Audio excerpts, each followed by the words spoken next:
Room. Our next talk is from Ryan, talking about the Blackpants are pants for your black hat.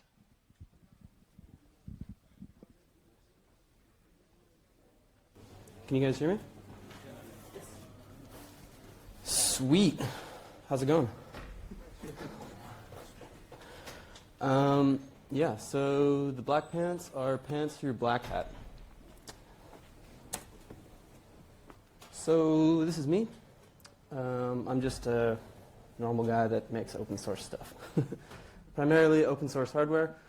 I guess a lot of stuff I also do security and pen testing, and then also privacy. So you might remember me from such projects as I built a self-destructing USB drive, or I put a Linux router in a wall charger. Various things I've talked about in the past. Okay, so before I start talking about the Blackpants, I'm going to talk about the Flipper Blackhat. So I think most people here probably know what a Flipper Zero is. It's a small wireless device with a cute dolphin on it. I think it's, in my opinion, it's just it's a nice compact thing that you can carry around. It has all sorts of different radios on it. Yeah, I mean, I think it's a lot of different things to a lot of different people. Definitely a good educational tool. Yeah, so a while back, let's see if I want, yeah, so a while back I decided that I had one of these little flipper guys and I wanted to make a module for it, and since I do open hardware, this would obviously be a completely open source thing. So I asked the community, like, what do you guys want? Like, what's cool? And this one guy said a Wi-Fi board that does the current evil portal attack, but also sends the user to the internet, like the Wi-Fi pineapple from Hack5. So those of you that don't know, an evil portal attack is a phishing attack where you put up a fake Wi-Fi and you try to phish people's credentials. Again, this is all for educational and ethical purposes only, but might as well mention that.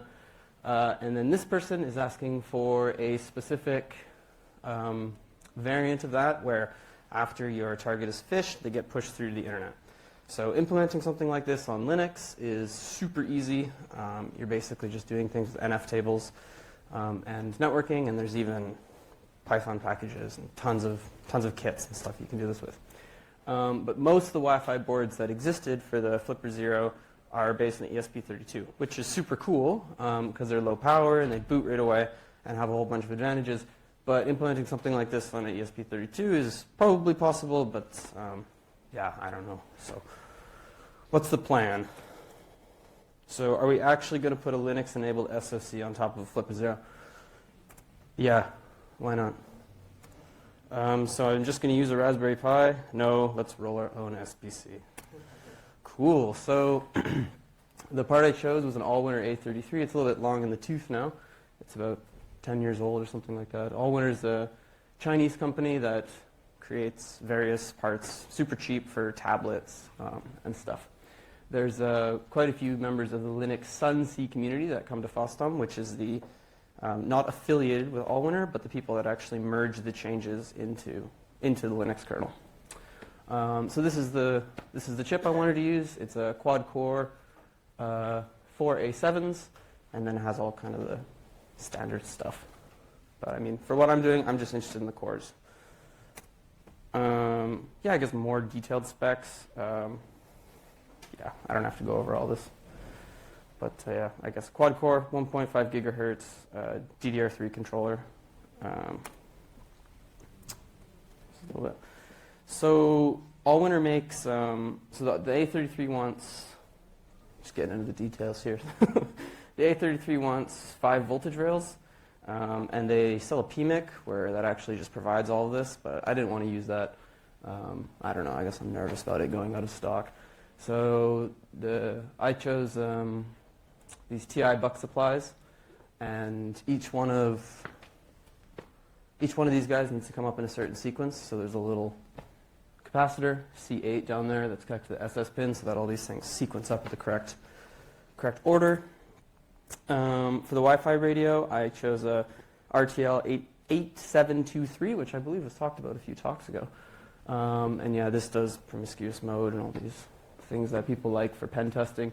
This is connected over, oh, this is actually, I've never used the Bluetooth on it before, but this has, this is Bluetooth and Wi-Fi. And then Wi-Fi uses the SDIO bus, whilst Bluetooth uses the UART bus. I think Bluetooth should work. I've just never tried it before. So I want to add more radios. So I quite like the RTL 8821CU. So this is cheap little USB dual band that also, again, supports monitor mode, promiscuous mode, all these sorts of things. And I just put USB-A ports on the board so users can plug in like whatever USB devices they want. It could be radios, mice, keyboard, whatever.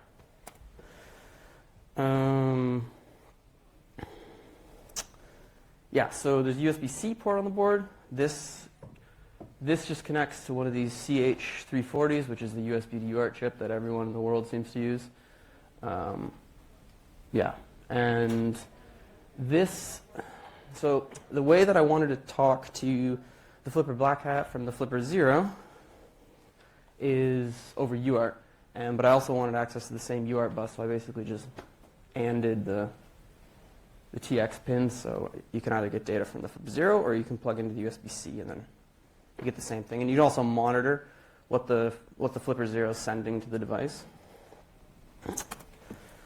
DSI, so I was never planning to use a screen with this device. I'll get into that later, and scope creep and everything. I just threw down an FFC and a backlight boost controller. And I would potentially, if the future holds, put a screen on. So I mentioned this DDR3. So I think this was done a little while ago. Maybe it was KiCad 7 or 8 or something. But at the time, it had trace length matching, which is needed when you want to do high-speed signaling like DDR3. And this worked quite well. Just shout out to KiCad. It's pretty impressive what you can actually build now in some of this shit.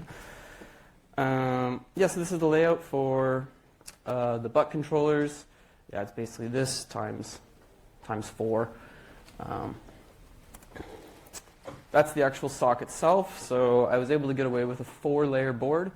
I feel like if you were to fan out more pins, you'd probably need to go for a 6-layer potentially.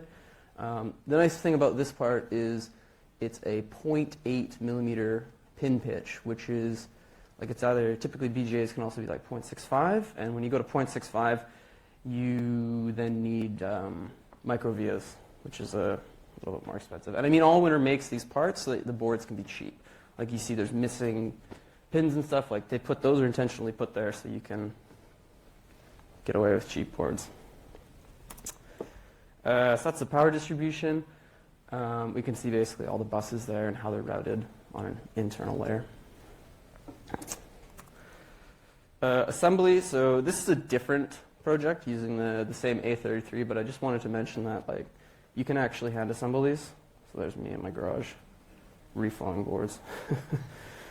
So again, different project, but very similar. A33 routed to DDR3 and PMIX and everything. This was actually the wall charger I built a while ago, and I forked this, and then that's how the Flipper Blackhat came about. Assembly, mass assembly. You just pay someone to make them. And so this is the final device. So this is the Flipper Blackhat. That's pretty much everything I just said. So I gave a talk about this device at Y 2025, and someone in the audience is like, "Why do I need the Flipper?" And I'm like, "You're totally right. This is ridiculous. It's a STM32WB connected to this giant thing." So the Blackpants are pants for the Blackhat. So the idea was we can ditch the Flipper and we can completely replace the Flipper with another device, and then you don't need the Flipper anymore. So anyways, this was received pretty well. People like it. Let's keep going. Some more details. So basically, shout out to BuildRoot. So this is what I first used to get it booting.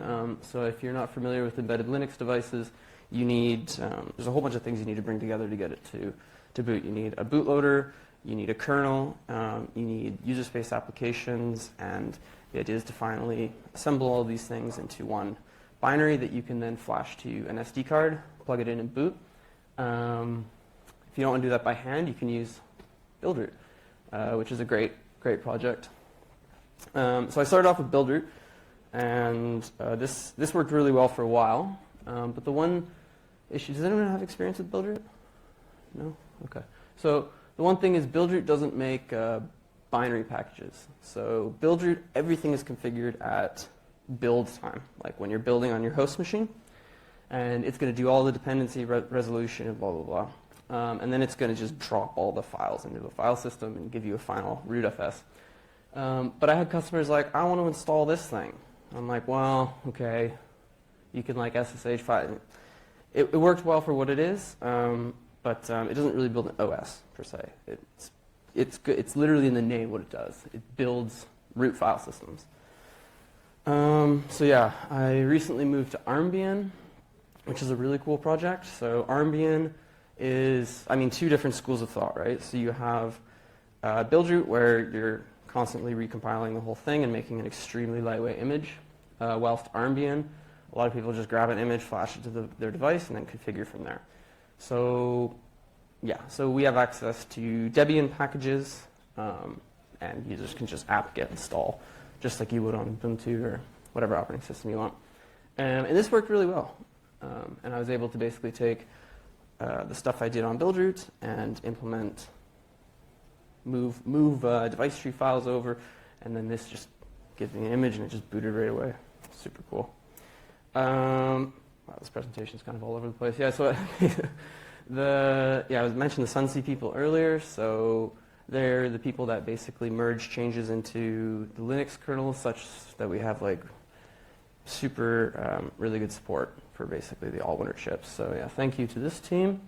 And yeah, thanks to them, we have basically the most recent kernel. We're not running some old 5-point-something crust. Yeah, I guess just a random bit about device tree. So if you're not familiar with device tree, it's basically a structured text file, and this is going to describe your hardware. So I mentioned I had this RTL 8723 Wi-Fi chip earlier. So basically you edit your device tree file and you just nest that right in there on the MMC bus, because as I said, it's connected to the MMC bus. And you basically fire it up and you have a WLAN 0 device. It runs Doom. So that's nice. That's normally the first question I get. This is an application I wrote, so it's basically just a big bash script, and the idea was to drive this application. You can do it manually, but the idea was the Flipper Blackhat would then send these commands to the device to connect to Wi-Fi. 15 minutes, okay, cool. Connect, I got to speed up. Yeah, so the so the Flipper, I went over this already. The Flipper will talk to the Blackhat over UART. Flipper app, so this is a small C application that I wrote that actually runs on the Flipper 0. This is merged into the Momentum firmware, so you can basically just grab that, flash it, you'll have the app. And this is going to talk to the Blackhat and run your exploits and run your scripts and configure everything. Script launcher, yeah, this is just some additional few things. So there's a way to run Python scripts on the Blackhat from the Flipper 0 itself using this app I was talking about earlier, which is nice because you can run all sorts of whatever you want, basically. Data loader, data thief. So this was a pen testing thing I wrote, basically. So if you're like red teaming a building and you find a USB drive around, you could plug it in and then steal the data off of it onto your device, or potentially load malware. Yeah, I'm not going to talk about that. So there are a few cases that were built by the community. This is the Edgar case. It's called the Edgar case because Edgar made it. And then we decided to go with the screen because everyone was talking about that. I'm like, okay, I guess this is something people want. So now we have a giant screen connected to it. So that's the Armbian build, and I actually change the sources list thingy so you can install whatever from Kali. And it runs Debian SID, which is like the most recent unstable distribution, and Kali's a rolling distro, so this kind of works-ish. Okay, yeah, so this is what I was talking about earlier. So what's the point of Flipper 0? I don't think it's necessary anymore. Enter the Blackpants. So I talked at Y2025 about this device. Was anyone else there? Y2025? Ah, cool. Nice. Someone in the audience asked, well, what's the point of Flipper 0? And I'm literally like, have my Y2025 badge, and I have my device. I'm like, man, okay, this is fully open source. So basically, I forked this. Can I borrow the design from the Y2025 badge? It's open source, so yes, forky. I removed everything except for the PMIC and the battery charger. The Keeb is a super cool project, so if you know Solder Party, potentially, they created, were the first people to do this stuff with the old BlackBerry keyboards, basically reverse engineer the protocol, but then the BlackBerry keyboards ran out, so he ended up developing the keyboard, his own keyboard. And this is basically a membrane, a silicon membrane, and then there's dome switches under, and you just gotta put a certain layout on your PCB, and you have a full working keyboard, basically, which is super cool. Getting into some of the details. So the keyboard controller is an STM32F04 powered by QMK, the open source keyboard firmware project. I don't know what it stands for. Quantum Mechanical Keyboard, potentially. And yeah, that's the STM there. And then you can see on the flip side, that's where all the pads would be that the dome switches activate. Okay, that should not say powered by QMK. There's USB 2 hub. I'll talk about how that's connected a little bit. Okay, hack number 1. So if you notice the MIPI DSI connector, that FFC is totally in the wrong spot, because if we want to put the black hat into the Blackpants, we then need to like route DSI up and around. So this is like there's basically the screen will plug into one of these, and this does like a right angle adjustment such that we can have a small FFC jumper. Yeah, nice. So I never designed this thing to be plugged into anything other than the Flipper 0, so we had to get creative. Hack number 2, USB contacts. So I needed to connect to the keyboard basically to the USB port. And then I have this USB hub that I also need to connect to that. So on this side, we see some spring contacts. It's really hard to see, sorry. But yeah, it's okay. You can laugh. This is supposed to be funny. Basically, these spring contacts, which are meant for like a fucking RF shield or some shit, basically make contact to and it actually works pretty well. And then yeah, here you can see can you see my pointer? Oh yeah, cool. You can see the FFC hack where there's just a small jumper that goes to the board. 10 minutes, yeah, we're good. Hack number 3, the holder downer. So it's it needed something to hold it down. So basically built this little plastic thing that pushes the PCB down and makes contact with the USB, those spring contacts. So that's the final assembly. So there's basically, I mean, you can see what it is, but it's a front panel, and then the key goes in, and the screen goes behind, and then this keyboard, or the PCB is sandwiched in the middle, and then there's a back casing, which is going to cover up your 18650 and kind of roll it into the final device, and you basically just plug your Blackhat into your Blackpants, and you have a fully functioning handheld Linux device. Here's some of the glamour shots. You might have seen some of these posted on Reddit or various other social media things. That's it running Routersploit, which is a pen testing kit for embedded or like IoT stuff. Because as we all know, the S in IoT stands for security. So so that's the final device, and here's the glow up from the board that plugs into the Flipper 0 throughout the cases, and then the final device. I wanted to thank the KiCad team, Linux Sunseed community, GNU Linux, Y2025 badge team, Flipper Blackhat supporters, Edgar for making the case, Solder Party, and you guys for watching. I think that's it. That's the last slide. So I think I'm early.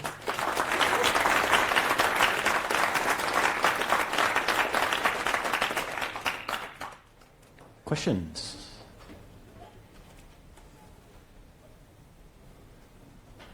Cowards.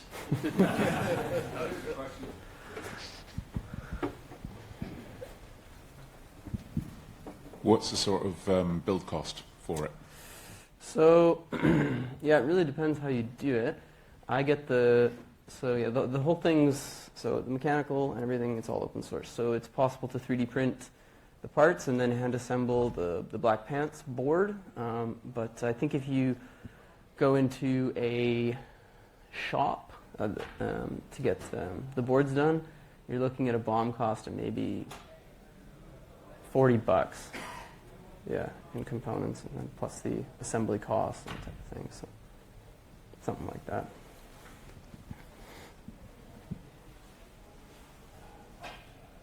Going once? Great talk, thank you. Just leading on from that last question, is anybody planning to sort of make them? Or is that acceptable under the license also? Yeah, for sure. Yeah, so anyone's welcome to make them. I make them, so there's me. And I have a small shop where I sell some of this stuff as well.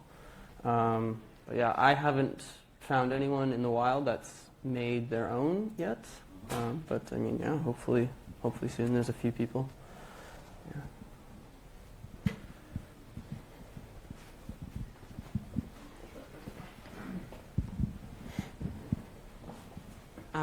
This device looks really cool. Thanks. What's that screen? Where can I buy that screen? So that screen is a 480 by 480 TFT screen. I have a few of them in my shop, so it's possible to buy from me. Or if you look around on AliExpress, you should be able to find them. Yeah. Thank you. Yeah.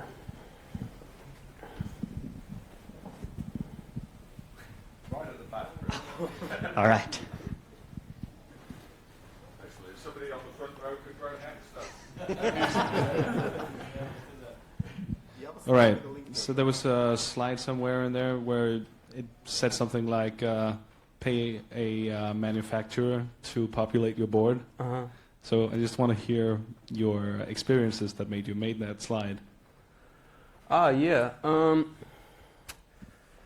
I mean, I don't sell a lot of hardware, but if I was to actually hand assemble these boards to sell, that would be basically a full-time job. Yeah. So no pitfalls with manufacturing in your own shop or anything? Oh, I mean, yeah. it's an all-winner chip. It's pretty, and all the other stuff. Yeah. Is it difficult? Well, I mean, normally you build 5 and you turn on one and that one catches on fire, and then you should have like one that works type of thing. But I mean, yeah, like it is. I guess it would be not the most complex board to hand assemble, but we are talking about a BGA package with like 200 and something pins. So it's just like the probability of something shorting or something going awry is quite high. But it is possible. There's a very good blog. A person named Jay Carlson or Jay Carlton, and he made a blog that was called "So You Want to Build an Embedded Linux Device," and it's super good. He made like 5 or 6 different boards, all with socks and RAM and stuff like this, and that was the original thing that motivated me. And he talked in this tone that said, you know, there's a lot of, you know, professionals out there that say like every time I tell a professional, like someone that I work with, that I hand populated a 250 pin BGA package, they don't even believe me. And I'm like, no, it's actually not that bad. You can just do it. And this Jay Carlson person spoke to that same narrative that personally motivated me to pursue this thing. Cool. Yeah. Thank you. Yeah, thank you. Clement? Anybody else in the front row? You may as well.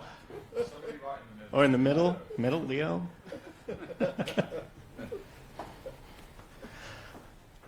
All right. Thanks, Ryan. Our next talk starts at 1 o'clock.